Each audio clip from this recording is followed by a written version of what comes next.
Chapitre 3, Fonctions continues et applications. Commençons par les objectifs du chapitre. Dans ce chapitre, il va falloir savoir utiliser ce que l'on appelle le théorème des valeurs intermédiaires, que l'on peut éventuellement remplacer par juste une exploitation du tableau de variation pour déterminer le nombre de solutions d'une équation du type f de x égale k, où f sera une fonction, et éventuellement le signe d'une fonction. Ensuite, grâce à ceci, donc grâce au théorème de valeurs intermédiaires, on aura le nombre de solutions. Et grâce à la calculatrice, il faudra savoir localiser les solutions et donner une valeur approchée des solutions de l'équation f de x égale k.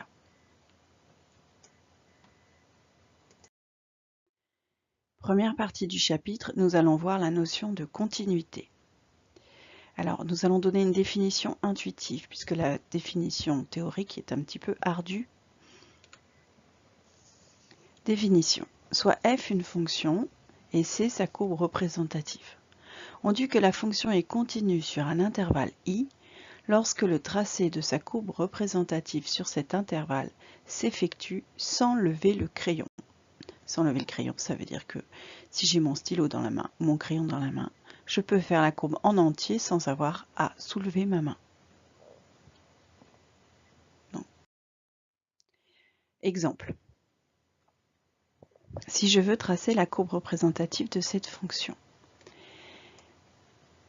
je suis ici cette portion de droite, et ici en 0, f de 0 n'est pas égal à moins 1,3. f de 0 est égal à 1. Donc entre ici et là, je suis obligé de lever mon crayon. Et ensuite, je peux reprendre. Donc cette fonction-là n'est pas continue sur l'intervalle moins 2, 2. Elle est continue entre 0 et 2. Elle est continue entre moins 2 et 0, parce que sur cet espace-là, je peux le faire en suivant. Sur cet espace-là, je peux le faire en suivant. En revanche, cette fonction n'est pas continue en x égale 0. En x égale 0, je suis obligé de lever mon stylo. Donc ça, c'est la représentation graphique d'une fonction qui n'est pas continue en x égale 0.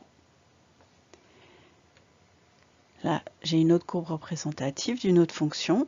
Si je prends mon stylo, je peux suivre la courbe sans avoir à lever mon stylo.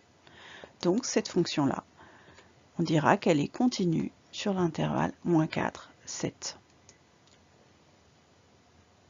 Donc vous voyez, la notion intuitive de fonction continue n'a rien de très compliqué. Il suffit de regarder la courbe représentative et on en déduira si elle est continue ou pas.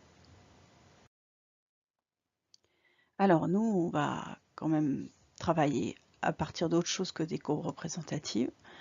Donc on va utiliser souvent la propriété suivante. Si une fonction f est dérivable sur un intervalle, alors elle est continue sur ce même intervalle. Donc il suffit d'avoir une fonction dérivable pour qu'elle soit continue. Et la liste des fonctions usuelles dérivables, vous la connaissez. Alors juste une remarque, cette réciproque est fausse, attention. Si j'ai une fonction continue sur un intervalle, elle n'est pas forcément dérivable sur cet intervalle. Exemple, là j'ai la courbe d'une fonction qui est continue, effectivement je peux la tracer sans avoir à lever mon stylo. En revanche en 0, je n'ai pas de tangente.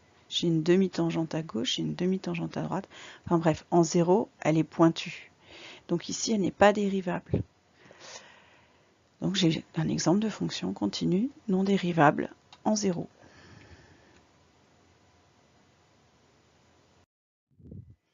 Propriété.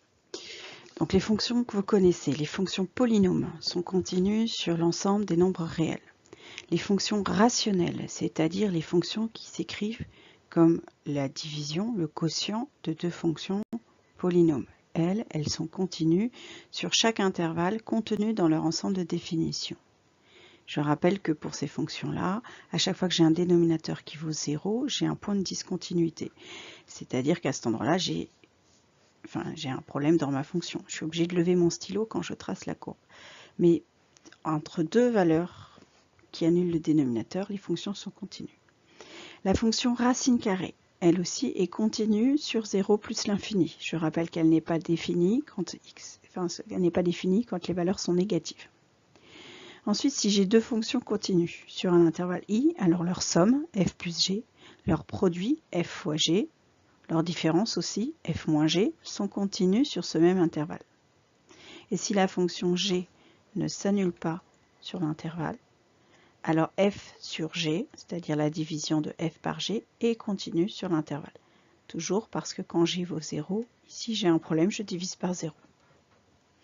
Donc les fonctions qu'on verra seront souvent des sommes, des produits ou des quotients de fonctions continues. Par conséquent, elles seront continues.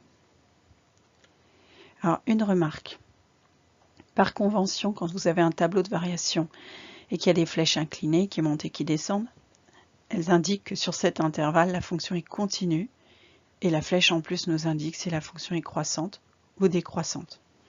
Exemple, je ne vous demande pas de reproduire ce tableau de variation, mais là j'ai un tableau de variation qui me dit que j'ai une fonction f qui est continue sur moins l'infini 1 et elle est aussi continue sur 1 plus l'infini. Sur 1 plus l'infini, j'ai des flèches qui montent et qui descendent, donc la fonction est continue. En revanche, en 1, elle n'est pas continue. Donc à partir du moment où j'ai une double barre quelque part, j'ai un point où la fonction n'est pas continue. Tant que j'ai pas de double barre, la fonction est continue.